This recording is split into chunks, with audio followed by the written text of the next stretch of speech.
आपण actually कमरेच्या उंचीनुसार jeans कशी असते ते समजून घेऊया. तर सगळ्यात पहिलं म्हणजे हाय वेस्ट जीन्स.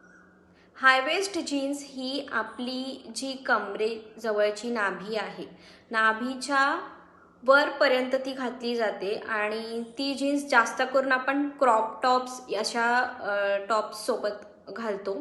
त्यामुळे आता ट्रेंडिंगमध्ये तर ती क्रॉप टॉपसोबत जास्त घातली जाते. तर अशी जीन्स नाभीच्या वरपर्यंत घातली जाते, जिला आपण हाय वेस्ट जीन्स असं म्हणतो. दुसरी आहे मिड राईज किंवा मिड वेस्ट जीन्स, जी आपल्या नाभीच्या थोडंसं खाली आणि कमरेला एकदम बरोबर असते, जी म्हणजे आपल्याला घातल्यावर जास्त आराम फील होतो, जास्त रिलॅक्सिंग फील होतो अशी जीन्स घातल्यावर. त्यामुळे तिला मिड वेस्ट जीन्स असं आपण म्हणतो. आणि तिसरी आली आपली low waist jeans. Low waist jeans म्हणजे ही आपल्या कमरेच्या खाली आपल्या जे ओटीपोटाचा भाग असतो ना, तिथून त्या जीन्सची सुरुवात होते. तिथे ती आपल्या शरीराला फिट बसते. त्याप्रमाणे तिला आपण लो वेस्ट जीन्स असं आपण म्हणतो.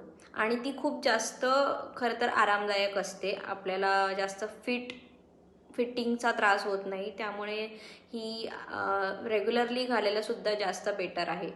तर ही अशी आहे लो वेस्ट जीन्स.